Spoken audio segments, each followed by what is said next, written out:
Bueno, estamos aquí con otro StioCast, pero y este va a ser un StioCast clásico de frikis de la historia militar especialmente, eh, porque es un tema que nosotros no hemos tratado mucho, que es el tema de nuestros cacharritos favoritos, ¿no? Entonces, bueno, vamos a hablar pues un poco de esos armamentos que nosotros casi no nos centramos en ellos. Y aquí tenemos la ocasión de hablar largo y tendido sobre ello, y así que pues para hablar de eso pues tenemos aquí a un friki de estas cosas que me consta que eso es así, que le gusta también el modelismo. Y aquí tenemos a nuestro amigo David Nagan, @DavidNagan en Twitter. ¿Qué tal, David?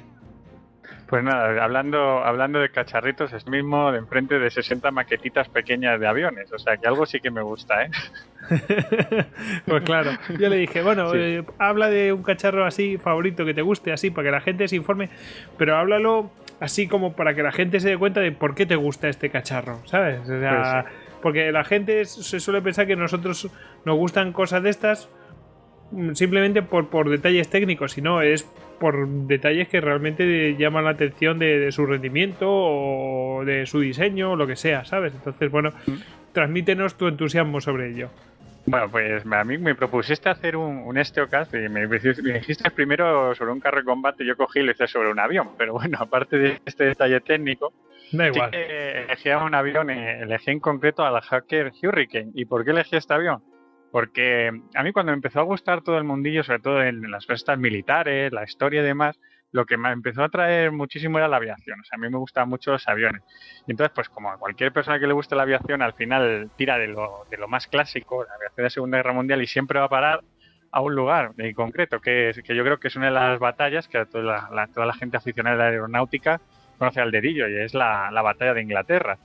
Y aquí pues todo el mundo conoce, o sea, el avión más popular, o sea, el que todos conocemos es el Supermarine Spitfire, pero no fue el verdadero héroe de esta batalla, sino que el verdadero héroe de esta batalla fue otro avión, un pequeño avión llamado Hawker Hurricane, que es el avión que en su momento fue el salvador de Gran Bretaña. Y no solo eso, sino que también fue el martillo de los carros de combate de Rommel, e incluso fue el avión que logró salvar a Malta con los convoyes de la Operación Pedestal. O sea, un avión que fue muy importante y que se tiene mucha estima en la RAF, en las Fuerzas Aéreas Británicas. En la Royal Y Air Force.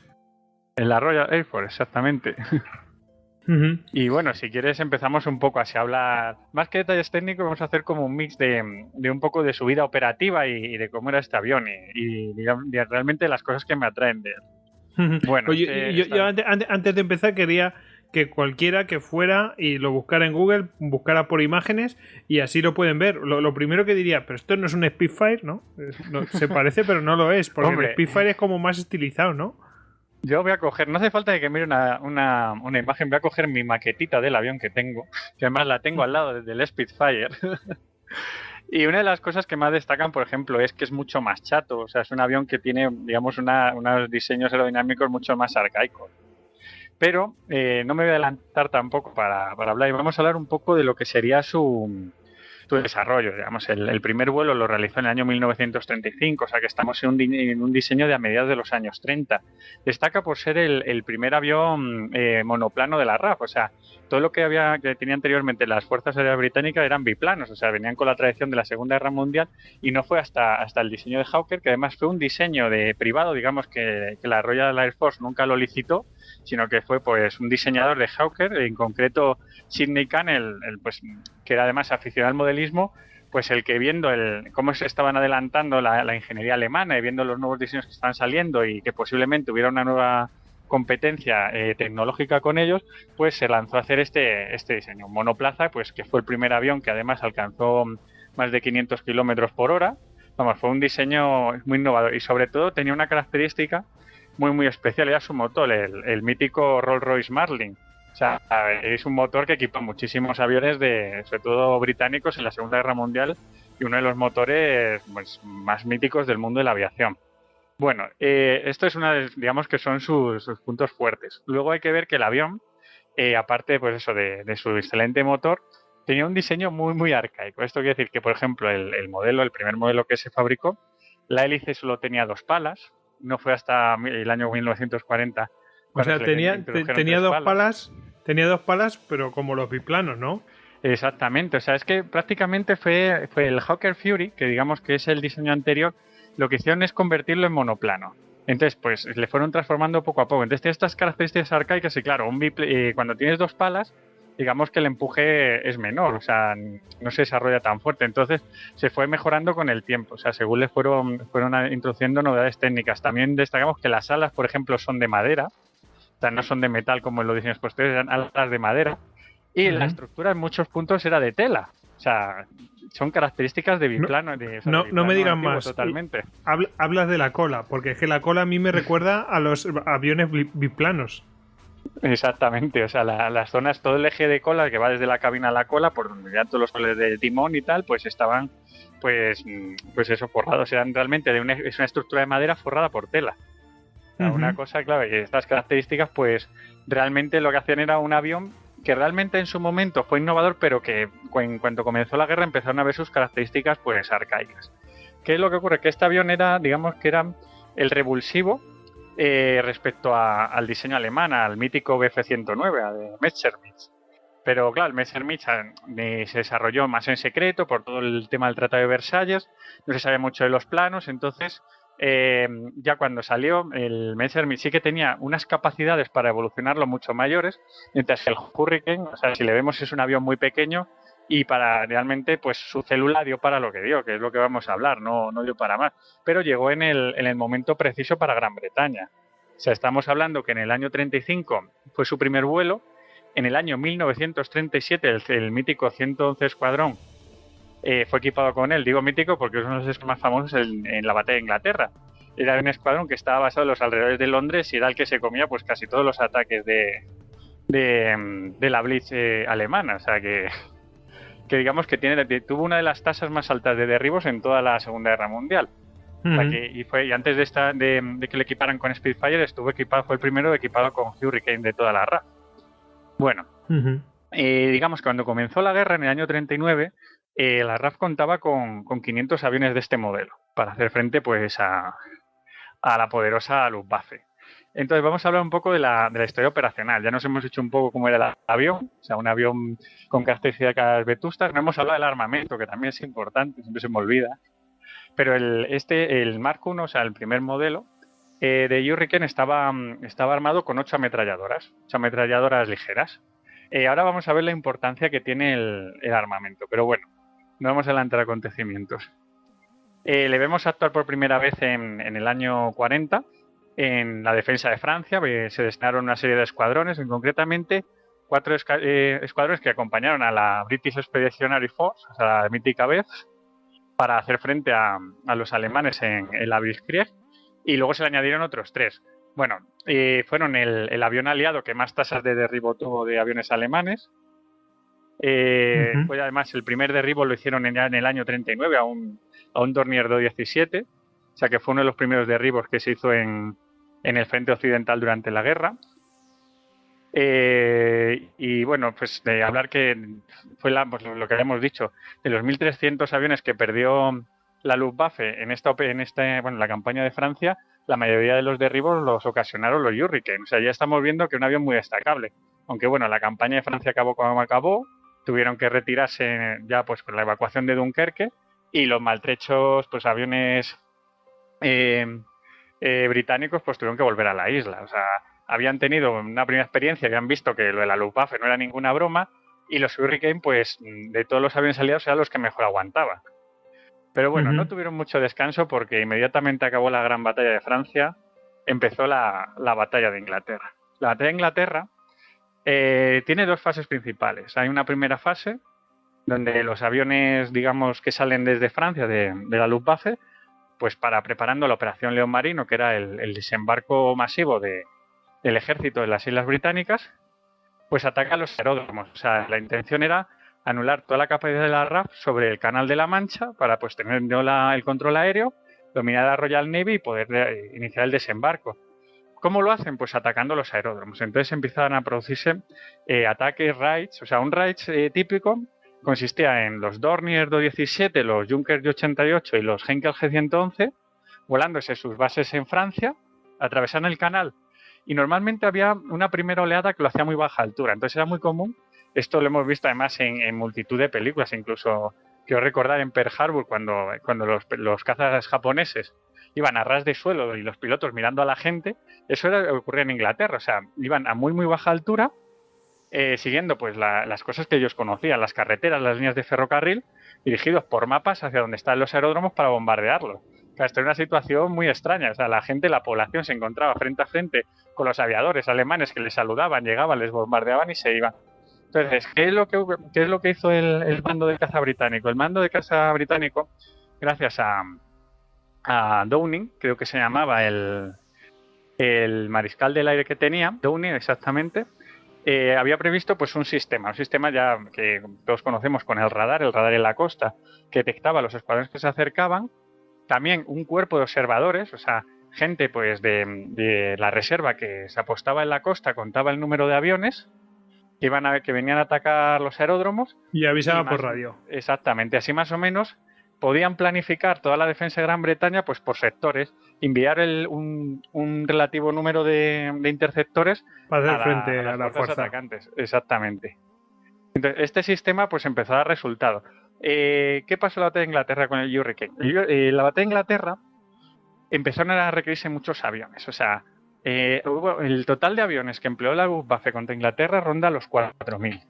De los que aproximadamente 1.300 eran cazas Bf-109 y Bf-110. ¿Qué es lo que ocurre? Que Gran Bretaña, como hemos hablado, tenía unos 500, pues cuando empezó la guerra, unos 500 Hurricane, creo que llegó a un número, pues más o menos al doblar el número cuando empezó la batalla, y un número cada vez más creciente Spitfire, pero no tenía el número de aviones suficientes, tenían aproximadamente la mitad que cazas de la Luftwaffe. Por tanto, lo que empezaron... Están en inferioridad. Sí, y necesitaban sobre todo pilotos. Y cuando un piloto era novato, ¿qué necesitaba? Un avión sencillo, ya estaba el Hurricane. O sea, el Hurricane era muy fácil de pilotar, como hemos hablado, era muy fácil de reparar. O sea, cuando le cosían a balazos simplemente cambiaban la tela o la madera. Lo parcheaban y ahora... Exactamente, y estaba como nuevo. Se llegaba a producir tan deprisa que había un excedente de Hurricane. O sea, muchas veces que si un avión era dañado, tranquilamente lo retiraban y ponían otro al piloto. Pero claro, aquí por eso, como vemos estas imágenes, en los aeródromos de los pilotos totalmente exhaustos, llevando una salida tras otra, porque claro, la Luftwaffe era, había un Reich, llegaba otro, a lo mejor había otro en la ciudad vecina, y claro, los pilotos no daban abasto. Entonces, cuando ya empezaron a llegar más Spitfire, a los Hurricane lo que se les hizo fue asignar atacar a los bombarderos. Mientras los Spitfire se dedicaban pues a trabar combates con los Bf-109, y los Messerschmitt Bf-110, el Spitfire, digamos, que era mucho más rápido y estaba más potentemente armado, tenía mucha más trepada. Entonces venía muy bien para interceptar a los cazas. Pero hay que recordar que el Hurricane era muchísimo más maniobrable. O sea, que los giros cerrados sí que le daba buenos sustos a los Bf-109. Por tanto, tampoco descartaba enfrentarse a ellos. Pero eso sí, le tocaba el papel de derribar a los bombarderos. Era un papel muy duro porque tenían que llegar los Hurricane a los escuadrones de bombarderos antes de que los bombarderos bombardearan. O sea, siempre valía más derribar un bombardero antes de que bombardee una ciudad que derribar 5 o 6 después de haberla bombardeado. Porque hay que recordar que, bueno, esto estaba adelantándome. Después de la primera fase de bombardear aeródromos para intentar un desembarco, hubo varios ataques de la RAF a ciudades alemanas. Y esto fue uno de los que se habló de los primeros grandes errores que tuvo Hitler en la Segunda Guerra Mundial, que fue centrar sus bombardeos en las ciudades británicas en vez de en objetivos militares. Exactamente. Esto le dio un respiro brutal a lo que fue la Fuerza Aérea Británica. Se pudo, digamos, pudo entrenar a más pilotos, pudo reponer sus bajas y pudo enfrentarse en mejores condiciones a la Luftwaffe. Mientras que la Luftwaffe solo se dedicaba a machacar, pues eso, zonas pobladas. Además, machacaba con muy mala idea. Por ejemplo, en Londres, todos conocemos, o sea, la famosa Blitz sobre Londres. Además, lo que hacía muchas veces era ese tipo de bombardeo tan maquiavélico. Eso es una cosa que algunas tendremos que hablar en algún histocast de bombarderos. Porque también el bombardeo esto es una ciencia. Por ejemplo, en Londres lo que hacían era bombardear las zonas del este de la ciudad, que son las zonas más populares y más pobres, porque saben que vive más gente apiñada en grandes edificios y podían causar más daños y causar una ola de refugiados de las zonas más pobres hacia las zonas más ricas. Y así, digamos, desestabilizar la ciudad. Entonces, mientras está produciendo esto, claro, los Hurricane, por ejemplo, se dedicaban eso en la bahía del Támesis, en todo lo que es el estuario del Támesis, en toda la costa de Inglaterra, pues a interceptar según llegaban los grupos de bombardeo, trepar lo que pudieran y tirar todos los que pudieran antes de que bombardearan las ciudades. O sea, hubo bastantes batallas y muchas de ellas incluso nocturnas, donde los Hurricane a lo mejor llegó a haber bombardeos nocturnos Hurricane antes de que desarrollaran otros, pero sí que los Hurricane, pues básicamente pues eso, al amanecer o al atardecer, sí que se dedicaban pues a atacar a estos bombardeos o que entraban o que salían de Gran Bretaña. Mientras que los Spitfire pues se cebaban más en lo que era la defensa, la caza alemana. Total, que la batalla de Inglaterra pues va decreciendo en intensidad y claro, obviamente pues el mando británico tiene otro frente. ¿Qué frente conocemos? El del norte de África. Una vez que se ha estabilizado bastante la situación, pues los Hurricane, que se habían ya fabricado bastantes, había bastantes pilotos entrenados, empiezan a ser enviados al Mediterráneo. En el Mediterráneo les tenemos pues en dos escenarios, además en la batalla de Malta, sobre todo en la famosa operación Pedestal, que fue la operación para abastecer Malta a través de mercantes que les iban llegando todo tipo de abastecimiento para que no cayera en manos italo-alemanas, sobre todo pues eso, armamento y demás, para que los bombardeos y un posible desembarco no la conquistaran. Y claro, ¿qué hacían en Pedestal? Creo recordar que el portaaviones que tenía asignado la Royal Navy en el Mediterráneo era el Ar Royal, si no me equivoco, que fue hundido. Por tanto, hubo un punto en que los convoyes lo pasaron muy mal. O sea, no tenían la escolta aérea correcta, aunque sí que se navalizó una versión de Hurricane. Eso también fue uno de los primeros cazas navalizados en Gran Bretaña. Una de las soluciones de las que se tiró fue convertir el Hurricane en un avión de usar y tirar. O sea, se les montaba en catapultas sobre los mercantes, iban pues, el piloto, o sea, en una catapulta, imagínate un mercante, pues con estas catapultas que tenían para lanzar hidroaviones, pero con un Hurricane.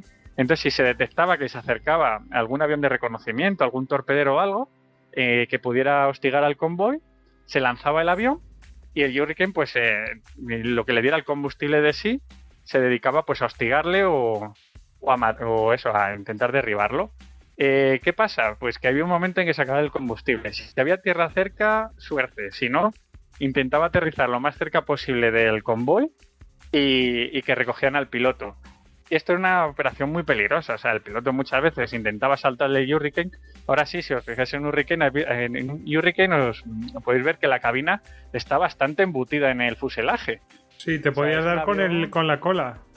Sí, o sea, creo que el sistema que tenían era invertir el avión y dejarse caer directamente. Y que no te diera la cola. O sea, fíjate la situación. Entonces, claro, era una situación muy peligrosa porque muchas veces el piloto saltaba y, claro, se quedaba atado con las cuerdas del paracaídas y bastantes veces pues se perdieron bastantes pilotos de esta manera. O sea, era una acción muy arriesgada, pero es que, como estamos hablando, en estos momentos Gran Bretaña pasaba por su peor situación en la guerra y cualquier solución era bienvenida. Y en Pedestal estuvieron ahí los Hurricane. Y bueno, también en el norte de África se desarrolló una segunda versión del Hurricane. Hemos estado hablando hasta ahora del Mar 1 con sus alas de madera y su entramado así de tela y madera y tal. Y vamos, un avión un poco vetusto. Pues el Mar 2 ya se empezó a metalizar y a blindar mejor. Ya era un avión más adaptado al combate. Lo que pasa es que ya no tenía esas características de caza que tenía antes, tan ligero y tan maniobrable al aumentarle de peso. Por tanto, lo que se le dotó fue de un armamento mucho más potente y este armamento pues le permitía, sobre todo en la caza de carros, o sea, un avión de ataque al suelo. Un avión que se dedicaba a recorrer el desierto y a hostilizar pues a las tropas italianas y alemanas, pues teniendo un éxito abrumador. Yo lo que estoy viendo es que de diferencias del Mark II y el Mark I es que, por ejemplo, el Mark II podía llevar tanques de combustible adicionales y ya incluso en algunos se le dio cañones mucho más largos, supongo para aumentar la precisión y la longitud del tiro, porque explica un poco por dónde están situados los 4 cañones en cada ala. Sí, bueno, es que eso es la diferencia. La diferencia además viene muy bien traída porque en el Mar 1, que hablaba antes, que 8 ametralladoras. El problema de las ametralladoras es que siempre, cuando empieza la guerra, vamos a ver que todos los cazas están armados con ametralladoras, sobre todo los británicos. Los alemanes ya habían tenido experiencia de combate en la Guerra Civil Española y por tanto sí que se habían empezado a armar con cañones. El cañón es mucho más potente, o sea, ya son de 20 milímetros para arriba de calibre.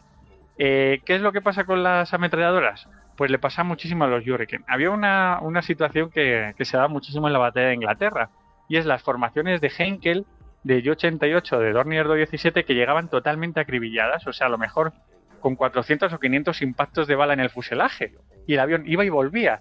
¿Por qué? Porque las ametralladoras ligeras no derriban un avión, lo dejan como un colador. Incluso se daban casos de toda la tripulación muerta por bala y el avión seguía, o sea, no eran capaces de derribarlo.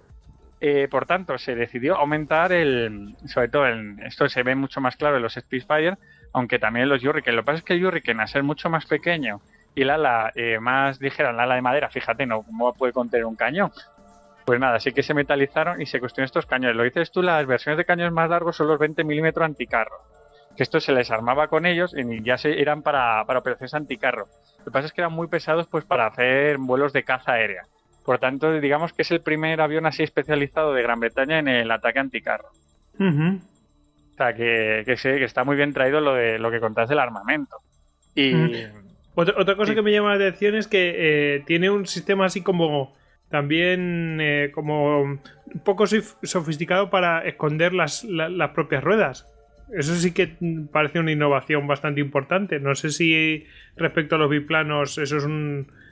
Vamos, para que esté totalmente carenado. El tren retráctil, el tren de aterrizaje retráctil. Exactamente. Sí, bueno, esta innovación, algunos biplanos sí que lo tienen. O sea, por ejemplo, en Estados Unidos, aviones como el Breaster Buffalo y demás sí que tenían ya el carenamiento, pero era como, digamos, una cosa un poco de aquella manera.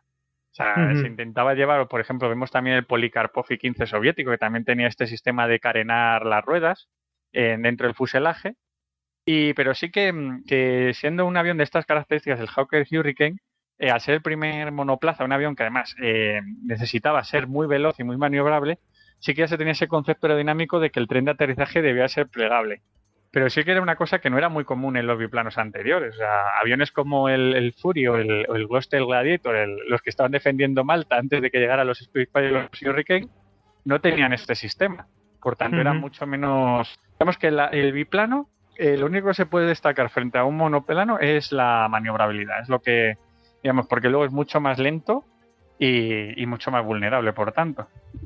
Bueno, que te he interrumpido, si sigue. Nada, bueno, ya si fíjate, si voy aquí de seguido. Nada, hombre, ya hablamos del último, digamos, uno de los últimos destinos que tuvo el Hurricane, porque el Hurricane estuvo en todos los frentes de guerra. Porque además de estar en el Mediterráneo y en el frente occidental, también estuvo en el Extremo Oriente. O sea, muchos de estos Mar-2, cuando empezó a pasar el peligro en África, pues, con Rommel y demás, muchos fueron enviados a la India y a Birmania, y ahí pues eso, estuvieron ahí apoyando a las tropas contra Japón. Y claro, pues digamos que estos aviones ya estaban tan especializados a tierra que tampoco es que se enfrentaran directamente a aviones como el Zero o posteriores. O sea, digamos que de esto ya se ocupaban los Spitfire. Ya se habían convertido en el dúo de moda. Hasta que llegaron los Tempest y los Typhoon ya que estaban más especializados en ataque a tierra, digamos que el Hurricane pues asumió todas estas tareas. Y según entraban estos nuevos modelos, lo que iban haciendo era retirarlos a frentes secundarios. Y decimos que estuvo en todos los frentes de guerra porque también estuvo en Rusia. ¿Y cómo estuvo en Rusia? Eso te iba a decir. Que estoy viendo aquí imágenes de Hurricanes así con la estrella soviética. Exactamente. Y es que de un total de 15.000 Hurricanes fabricados por Gran Bretaña, 3.000 de ellos fueron entregados a la Unión Soviética por la ley esta de préstamo y arriendo para combatir a los alemanes, y muchos de ellos les podemos ver pues con este típico color blanco, o sea, de operar en zonas árticas, por estar basados en Murmansk. Incluso mientras estaba preparando y mirando un poquillo y tal cosas del Hurricane, me he encontrado con fotos de hace unos años de estos Hurricanes sacados algunos de algunas zonas glaciares de allí, del norte, de Murmansk, de Arcángel, pues que se habían caído a algún lago glaciar y les estaban sacando ahora con una grúa. Muy curioso. Y estaban perfectos, los tíos. Ya sabes que el permafrost lo aguanta todo. Sí, lo conserva todo. A Walt Disney lo tienen ahí.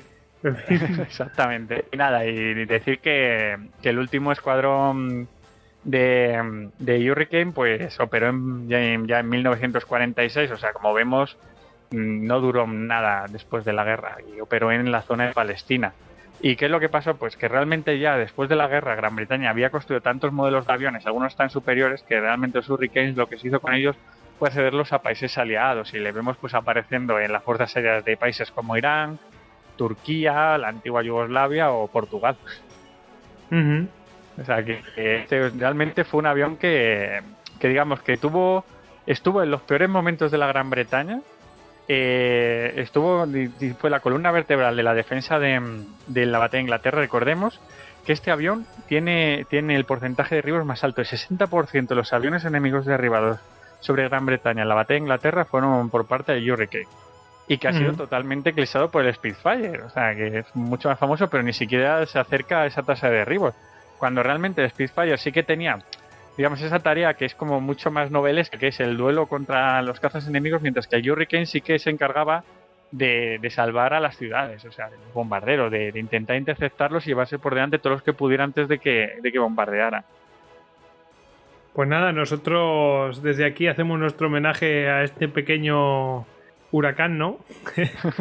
Bueno, hay que decir que la RAP tiene el último que se fabricó de todos, lo conserva en pleno vuelo, del cariño que lo tiene. Sí, Y se llama, además tiene nombre, se llama El último de muchos. el último de muchos, anda. El último de muchos. Está por allí, por algún festival aéreo todavía se puede ver. Bueno, pues os dejamos con ese recuerdo a este maravilloso avión que la verdad dan ganas de pilotarlo. Si era tan fácil, ¿verdad? Darse una vuelta con él. Esto ponerse. Claro. Pues nada, os dejamos hasta el próximo StioCast y nada, damos ese recuerdo a este pequeño huracancillo. Venga, hasta la próxima. Adiós. Chao, chao.